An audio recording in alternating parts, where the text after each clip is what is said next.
That's Charlie. And that's Penny. I'm surrounded by cats. But that's because it's a rainy day outside. It's miserable. So I thought, let's throw that video together that I've been promising. Oh, here we go. Up on the windowsill. What are you going to do?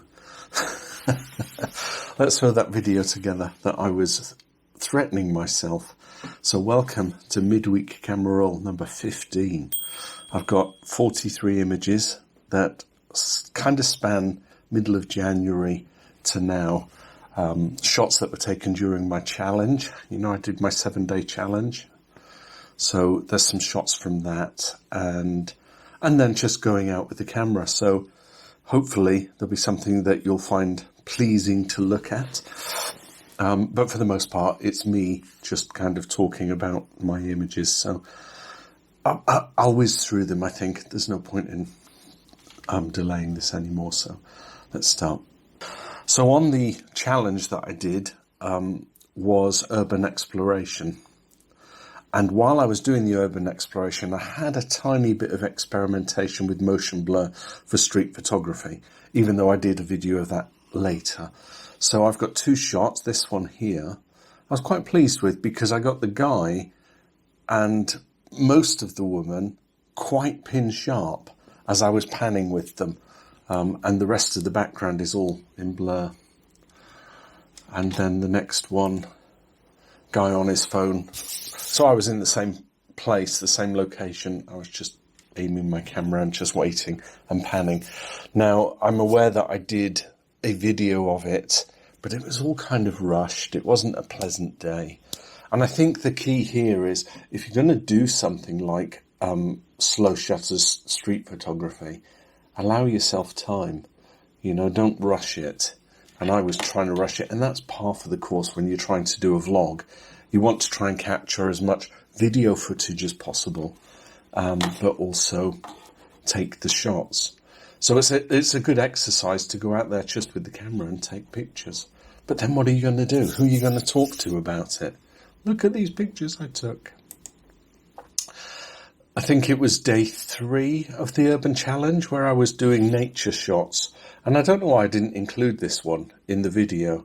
It's just a lovely meandering path. Okay, the foreground on the right and the left, you've got these branches coming in. But I couldn't have not taken that shot without them. The closer to the bend I'd have lost the S-bend. So maybe this is a good reason for putting it in a midweek camera roll. I took the shot. I didn't show it in the original video. I'm quite pleased with that. So you can see the trees in the background are kind of dissolving, for want of a better word. They're kind of merging into the greyness of the background. Again, another shot from my challenge. This was the Folkestone West station. I was just kind of, I love the bus replacement service. It's a sign of the times, isn't it, for travelling in the UK? Your buses are usually, the trains are delayed. When you end up with a bus, I thought, yeah, bus replacement service. Friends and I went down to Deal. We did a walk along the seafront. And so, I took my camera. I always take my camera when I'm out with them. Walmer Castle. We walked around Walmer Castle, but not inside the grounds. And there was a pillbox. And I thought, yeah, capture that pillbox next to the tree. There's something about pillboxes that, you know, they just still stand the test of time. 60 years on, 80 years on. Where are we now, 2020? Yeah, it's got to be 80 years, isn't it, since these things were built. And they're still standing. So walking further along, we caught a glimpse of the castle, Walmer Castle. Now, obviously, had I gone inside the grounds, it was closed that day, I'd have got a face on of that kind of like angular shape. But I thought this looks quite nice, looking at the castle with the archway through the trees. This is, it kind of works in terms of doing a scouting session, you know, where you just go out with your camera because you want to find locations that you potentially could then take more pictures of. So we walked to the front of the camera, we walked to the front of the castle, and I took a pano, 3-shot pano. So this is the main road that goes from Deal to Kingsdown. Is it Kingsdown? I think so. And you come around the front and you've got all these cannons, the little red things on the front, just in case someone wants to fire them. I thought, yeah, nice castle shot. Okay, so they were all shots from the challenge. Obviously, I've been out doing videos since the challenge. There was the misty morning or the foggy morning, whatever. So I'm now including a whole batch of tree pictures. I do love taking pictures of trees. This is the fallen tree at Wootton. You can see it there. I think I've got a nicer one of this, but this is winter, bleak winter. But look at the colours. The sun's coming through. You can see the frost on the ground. Very nice. The 2 trees that sit up on the main field up here, and they're kind of separated. There's no crop. It's just the grass. I'm using the polarizer. I always leave my polarizer on. I enjoy the photographs that I take with them and what the polarizer gives me, mostly because of the blue sky. And you can see the gradient of rich blue at the top coming down to a fine grey at the bottom. Polarizers are great. I don't have them here, but my sunglasses have polarized lenses. So it's like whoa, it's plain. Whoa, look at the blues. Oh, it's plain. Whoa, look at the greens. It kind of does that. So I isolated the tree that's usually on the right, and I've got this kind of track to track going along. I thought, yeah, that's nice. There's a bit of shadow coming in on the left here from bushes and trees that are behind me. Well, this might not be those 2 trees. There's another one further down. So I was walking along, doing my winter walk. But I like this because of the S-bend. Yeah, nice colours. A portrait shot of the same tree, perhaps. Yeah, is it a good angle? I've got the tractor tracks again, but I put the tree right in the middle. Now this shot was taken from my car. So I'd obviously been out. I was driving home, and if you've seen that video I did of the tree in every week of autumn, I'll put a link up here. This is the tree. That main tree is just a little further up to the left on this image. But we've had kind of like, I don't know, has it been a lightning strike? You can see the big branch has dropped and broken off. But it was the way the light was washing. So it was late in the day, maybe about 3:30, 4 o'clock. We're talking January here. And it's washing this red right across. I do like this. Going back to the frosty morning, I was quite pleased with this. I have actually bracketed this. You can see a little bit. I'm not very good at this, but a little bit on the right of the foreground tree is a bit blurred, and that's where I had superimposed. I must get to grips with this focus stacking, because otherwise the foreground would be blurred and the background. So I'd taken 2 shots and then merged them. But I like it because I like the 2 trees. Here's a pano of that fallen tree. So I wanted to capture as much of it as possible. And by doing, I've not got my DSLR, it's in the car, but if I panorize it and zoom in, panorize, I've used that word in several videos now, I can kind of get 1, 2, 3, 4 shots. Now I could take this at 18mm and pull right back and then crop it in post-production. But for me, the fun is zooming in and taking a series of shots. And I like that. I've got the fallen tree, a couple of trees around it, almost saying, we miss you, we wish you were standing. Because trees talk to each other, you know. A couple of country lane shots, nothing in particular, but I was stood by the fence and I liked the way that the road or the lane was going through the drive. Yeah. Tree shots.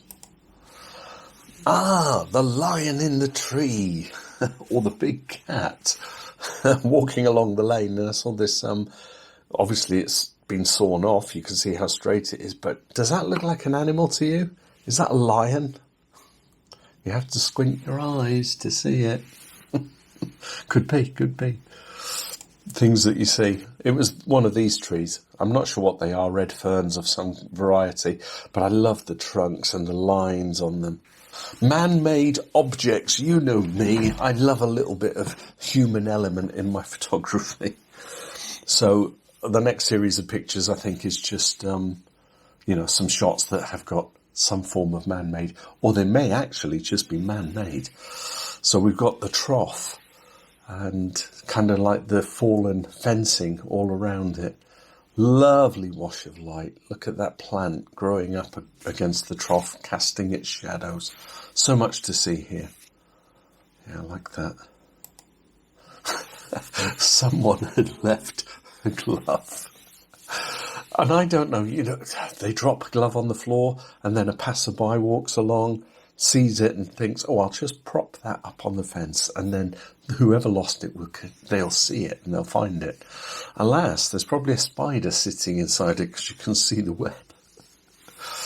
These things catch my eye, and I find them quite hilariously astonishing, for want of a better phrase. So I'm walking further along. The sun has not melted the frost on the ivy. We've got an ivy hedge there, but it's shining through the greenhouse. I love that. I love the way it's illuminating the inside. And you've got the shadows and everything. It could have been composed differently, but yeah, I liked the light. That's what I was attracted to. And then this is the same house that the greenhouse belongs to. My thoughts were that I would capture the inside, but I couldn't get the correct focal range or the depth of field because I wanted to capture the inside, but the outside seemed to be more prominent. So I focused on the outside and left the inside blurred.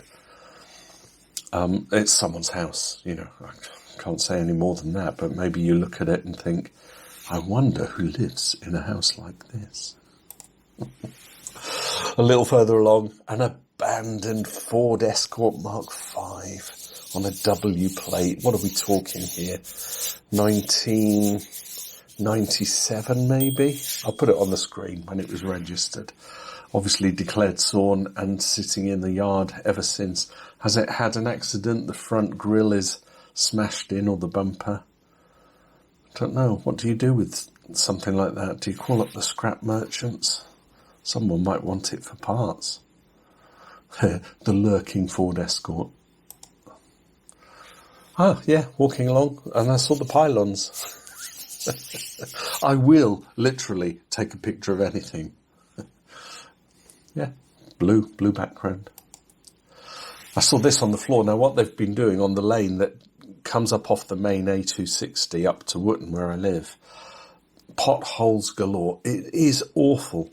And so what they've been doing is marking out where all the potholes are in the road and putting their little arrows and, from here to there, fix this stretch, that kind of stuff. And I saw this and I thought, well, you can't, who's going to cut the hedge? Are you instructing the owner of the house? So in this next picture, they put cut hedge in the road.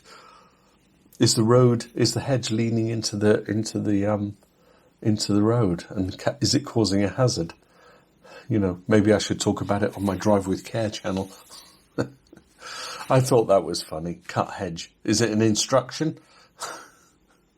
I wonder if the owner has seen that, come out and thought, I better get that cut. These are all back to front, but after I'd seen the Ford Escort car, I'd walked a little further up, and I think I concluded one of my videos just at this scene. But I didn't put this shot in the video, probably because I was not happy with the depth of field at the far back. It was more focused in the foreground. But what I liked was the light and the mounds. You've got mole mounds. The moles have been busy. You can see it in the footpath there. But you've got the shadows from each one of these. The colours are lovely. If only it was in focus. But I'll show you my pictures, even if they're not in focus. Doesn't matter to me. I like this. It was the light. It was a little bit of macro photography. But I thought to myself, how did that leaf get there? You know, how is it pierced on the thorny twig? Did somebody force it on there, or did the wind blow it so quickly and it caught? Marvels of nature. That's what I'll call that. That's the lane going down to Wootton. I liked the way that the sun was washing in the fields in the background. You could see it on the little cottage on the left. The two public footpaths are illuminated. Kind of got a lot of focus going on here. I'm pleased with that shot. Going back to these really are back to front, aren't they? A macro shot of leaves with frost on the grass. And this is because I'm not just a landscape photographer. I am a photographer of things. Whatever I see, whatever appeals to my eye, I'll take a shot of. And it expands my skill set. So if someone ever came to me and said, I need you to do some macro photography of nature, I can say, well, I've done some of that. I'll give it a try. If someone comes along and says, I need some motorsport photography, and I can say, I've done that, you know. So shutter speed, 1/20th of a second. So I will take literally pictures of anything because I want to be able to say that I can take pictures of everything, if that makes sense. I think I might have to change my lenses and get a fast lens. I'm always talking about this, but once I get myself my next IT contract, then I will. But nonetheless, some leaves. Now, as I'm walking along the back, there are some, I think this is wheat from the previous year's crop, where they've thrown the seed down, but the seed has carried into the edge of the field along the public walkway. And what's happened here is that the wheat has grown up, and I caught it just with this pool of light, which is the Photo Creative Challenge this month on Facebook. I've had 1 day of sunlight since the challenge was put up there. How are you supposed to do a themed photo shoot of light when it's been grey forever and ever? And you can't submit previously taken images, so I won't be in that challenge this month. So I took a series of shots of this. Here's the second one. I kind of like that it's all yellow. There's no gradient of yellow, it's just boom, it's yellow. And then a close-up. Here. Is it corn? Is it wheat? You tell me. Certainly not grass, but I liked it. Oh, an even closer shot. I forgot I took 4. I thought I only took 3. I drove to my grandson's football match. It was in Margate, and I had the Sony Cybershot in the car because I always take my camera. And as I'm coming along one of the back roads into Margate, I saw this scene. Now this is Margate town. There's a Ferris wheel, block of flats. I'm thinking I'm looking out over where Dreamland is, but maybe that's a little further to the right. But you've got the wind farm in the background right across the horizon. There's so much to see there. I tried doing a pano, but because it was so zoomed in, it became all grainy. So I thought, I'll suffice with a 4x3 and just take the one shot. And then finally, a series of shots from Dover because this week I did a video for my travel vlog channel, Tudor Travels, and it was Fort Redoubt, or Port Redoubt, Drop Redoubt. I was getting the name wrong. Here's the video, and you know, if history is your thing, go and have a look at that video. Anyway, I took the camera with me because scouting, right? Just in case you see something and you think I can go back there. So I'm stood on the cliff face, looking down at St James's shopping area, whatever it's called. Blocks of flats, Marine Parade on the right, harbour on the far right. And I thought to myself, this would be a good shot to do some night photography, get some light trails going all the way around. So I might be going back there. So the only reason I'm giving you this shot is because it's a scouting session, and I thought, yeah, I could use this in another video or another night shot. Now I did a pano and the right hand shot was blurred, but nonetheless I threw it together. And then as I swung around to the right, it was a unique view of the harbour. So I've got the harbour arm, where the sun was coming down. When you're aiming into the sun, you get all these shadows. And there's the marina on the right with St. James's, the Prince of Wales walkway, cutting right through the middle. And I took shots of that in my day 7 challenge, didn't I? I also took a shot of it in portrait mode. Just for the silhouettes and the shadows and the light shining on the water. Kind of like that. I caught a shot of the ferry going out. All the hazy blues. Quite nice. Not one for scouting, just because I was there and I took a shot of the ferry. And then panning round, you've got the Dover Discovery Centre, which I think they're reopening because they've got a Roman villa in there with mosaic flooring and stuff. Don't know why they just haven't kept it open. The council will spend their money on all sorts of things, but nothing that will attract, revenue. People would want to go and see that, wouldn't they? It's historic. I love history. Look at those old buildings in the background. And that's Castle Street up the right there. That's where my favourite fish and chip shop is, down there where the red van is. So you see so much coming up from the top end. So that was it. A whole bunch of pictures from mid-January to now. So I guess I'm going to have to go out and do some more photography, do some more videos. Someone had suggested that I do another challenge, like the 5-day challenge or 7-day challenge. I don't know if that's overkill, but we're now in February and maybe I should do one every month. Maybe just do a 5-day challenge, and I'm torn between 5 videos, i.e. day 1, day 2, 3, 4, 5, or do I do one video but ask ChatGPT to set 5 genres for that one video? But that would be, your mind would blow, wouldn't it? Like, I'm trying to do street photography and all I can think about is landscapes. There you go. That was my, midweek camera roll number 15.